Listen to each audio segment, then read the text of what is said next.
Students. तो कैसे हैं आप सब? आई होप आप सब ठीक होंगे। तो आज हम बात करेंगे इम्पोर्टेंट थ्योरम के बारे में।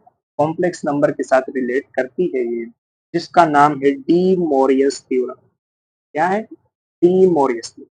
अब ये काफी इम्पोर्टेंट है। देखो, एमसीक्यू पॉइंट ऑफ व्यू से देखा जाए या क्वेश्चन सॉल्विंग के point of view, question solving, तो ये काफी इंपॉर्टेंट रोल अप्लाई करता है। ठीक है, अब डिमोरियस थ्योरम को हम देखेंगे कि दो केसेस है, इंटीजर और रियल नंबर, कुछ केसेस होते हैं वो देखेंगे और इसको प्रूफ भी देखेंगे। ठीक है, तो चलिए स्टार्ट करते हैं। तो सबसे पहले डिमोरियस थ्योरम क्या है?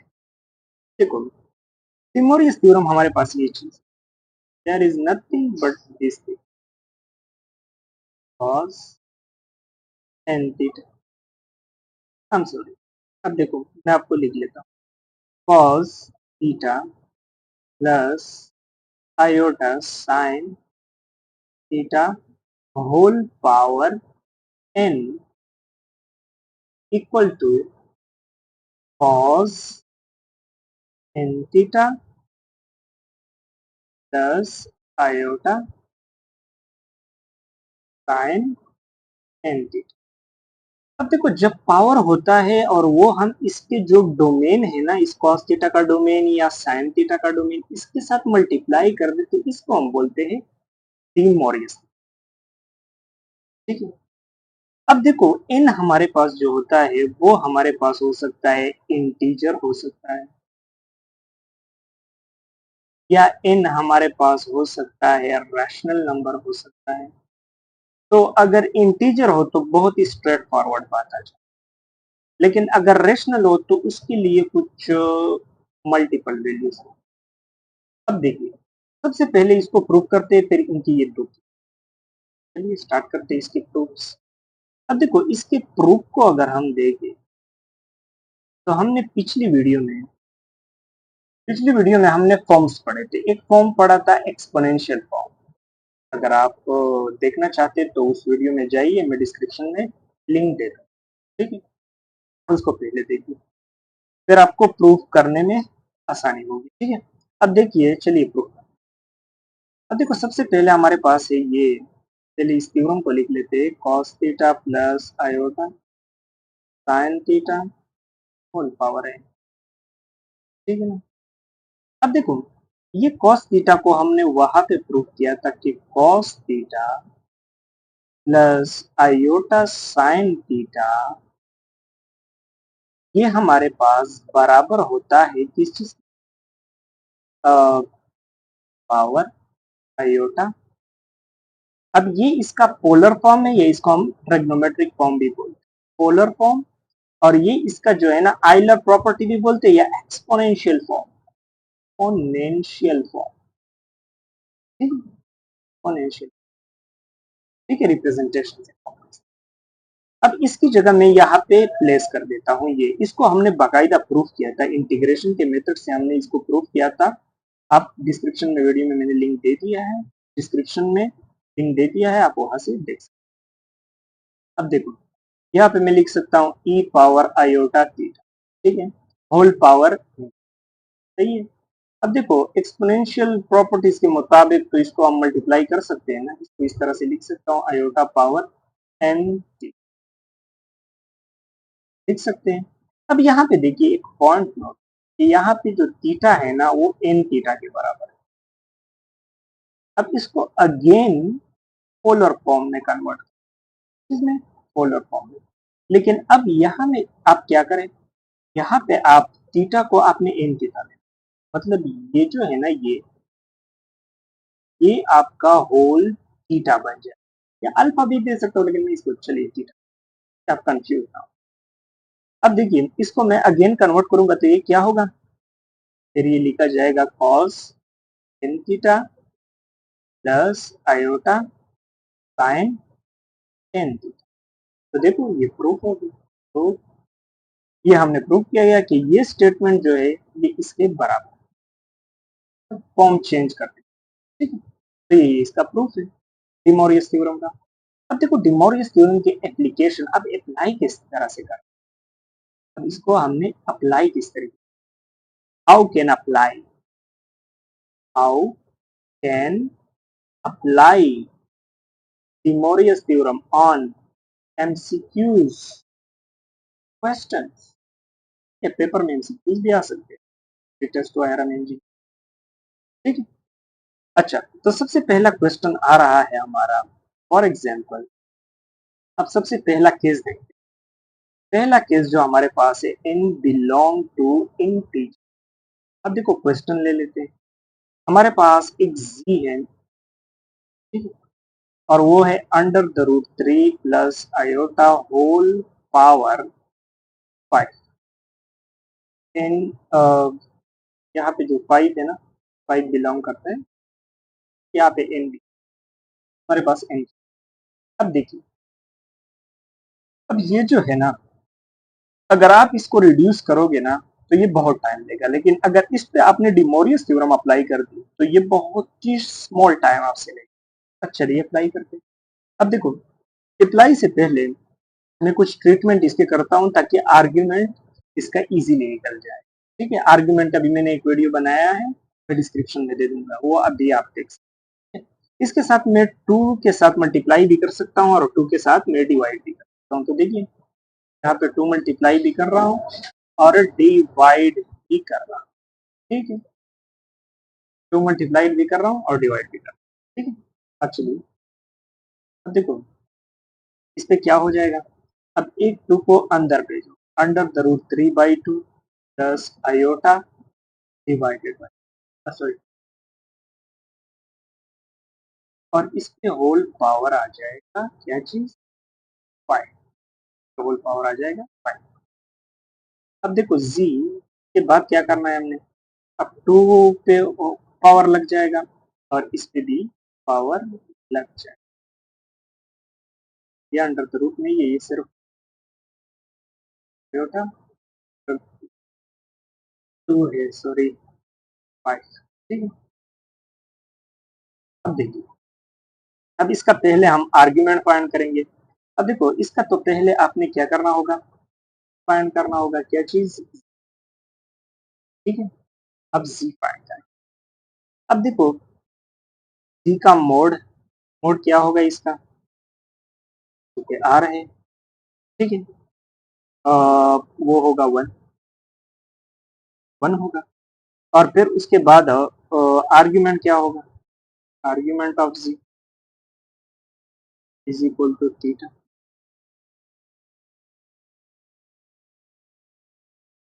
और वो हमारे पास क्या, tangent inverse y by X, y by X आप ले सकते हैं, y बाई एक्स, ठीक है। अगर आप दोगे तो इससे आएगा क्या चीज, 5/6।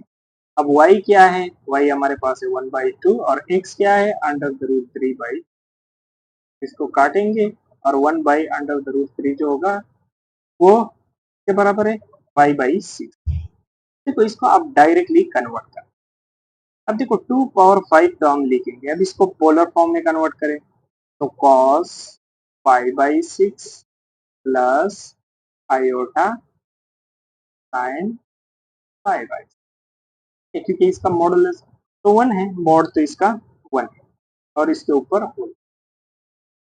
अब देखो, अब अप्लाई करें डिमोरियस, अप्लाई डिमोरियस थ्योरम, ठीक है।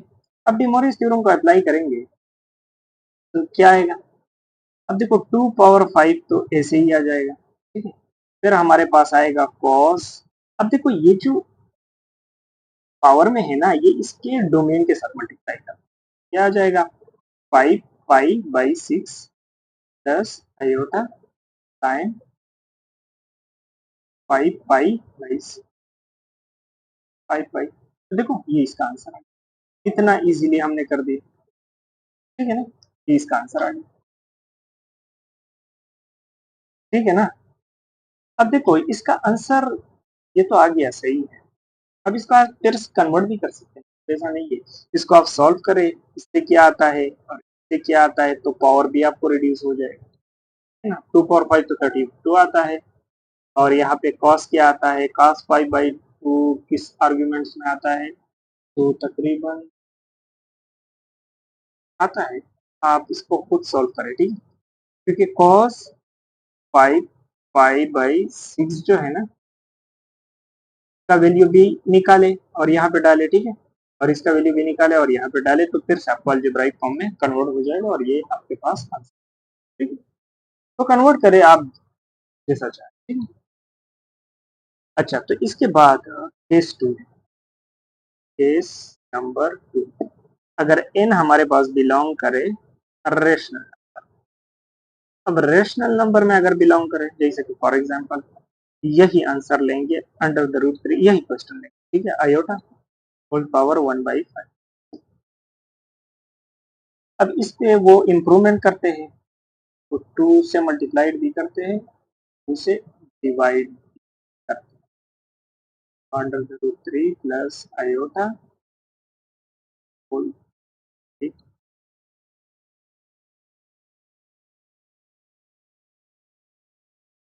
होल पावर, इसमें आ जाएगा क्या चीज। अच्छा, तो फिर इसमें क्या करेंगे, 2 पावर 5 आ जाएगा, वही सेम प्रोसेस है, 2 plus iota divided by 2 whole power 5। अब इसको फिर से किसमें कन्वर्ट करें, पोलर फॉर्म में, पोलर फॉर्म में कन्वर्ट करें, कन्वर्ट, तो पोलर फॉर्म में कन्वर्ट करेंगे तो 2 करेंगे क्या, पोलर फॉर्म में कन्वर्ट करेंगे 2 पावर 5, ठीक है, और cos 5/6 प्लस आयोटा साइन 5/, ठीक है ना, तो ये आ जाएगा। अब ये तो आ गया ना, सॉरी ये 5 नहीं,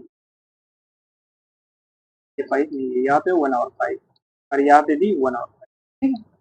अब देखो इसमें क्या करना होगा अभी, 2 पावर 1/5। अब मैं आपको एक चीज बता, इसके साथ हमने, अगर देखो अगर मैं cos थीटा को लिख दूं और cos 2 के पाई प्लस थीटा को लिख दूं, तो इसमें कोई फर्क पड़ेगा नहीं, क्योंकि ये कोटर्मिनल एंगल है। तो अगर कोटर्मिनल एंगल रोटेट भी होते हैं तो कास की वैल्यू तो वही रहेगी। ट्रिग्नोमेट्रिक फंक्शंस आने वाली वीडियोस में हम इसके बारे में पढ़ेंगे, ठीक है।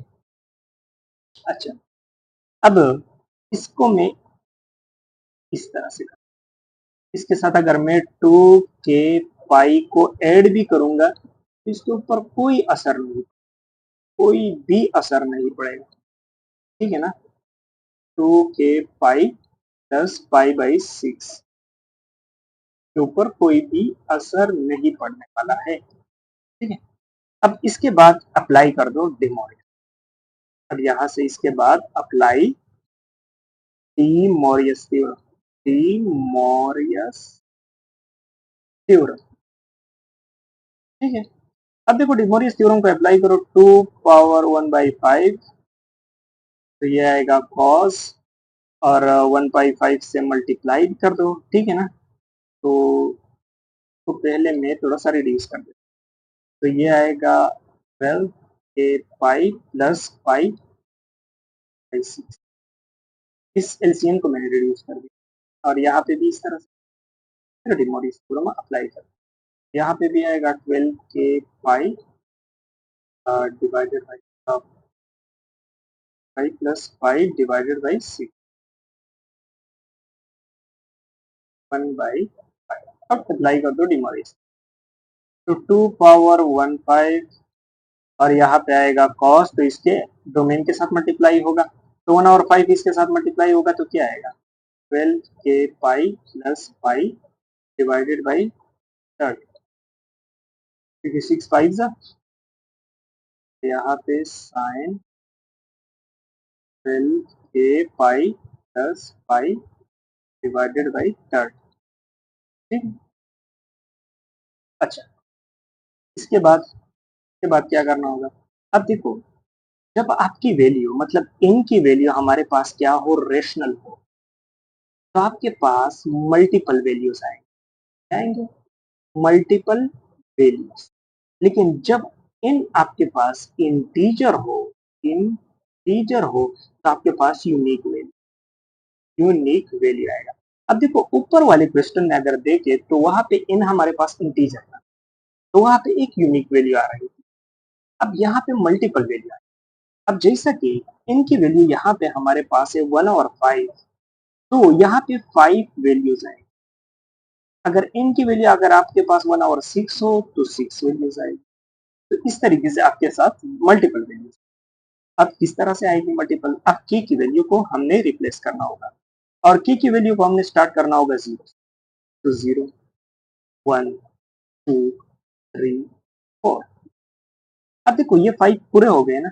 अब देखो अगर मैं इसके अब ये तो अगर आप इस वैल्यू को एक एक के की जगह पुट करेंगे तो आपके पास 5 वैल्यूज आ जाएंगे ना। जी की 5 वैल्यूज आपके पास आ जाएंगे। ठीक है, तो क्वेश्चन आपका खत्म। ठीक है, डिमोरियस थ्योरम से हमने खत्म कर दिया। लेकिन अगर के की वैल्यू आप 0, 1, 2, 3, 4 अब यहाँ तक आएगा। अगर आप कहें कि मैं 5 भी पुट करना चाहता हूँ, 6, 7, 8 अप टू 7, तो जब 4 तक पहुंचेगा ना तो ये 5 वैल्यू इन्होंने कंप्लीट कर दी। तो जब 5 आप पुट करोगे तो जो 0 आपने पुट किया था वही वैल्यू आएगा। तो रिपीटिशन स्टार्ट हो जाएगी। क्या चीज स्टार्ट हो जाएगी? रिपीटिशन स्टार्ट हो जाएगी। ठीक है, तो वैल्यू आपके पास रिपीट होना है। जब रिपीट होना चालू कर दे वहां पे आपने स्टॉप कर देना है कि मेरी वैल्यूज पूरे लो।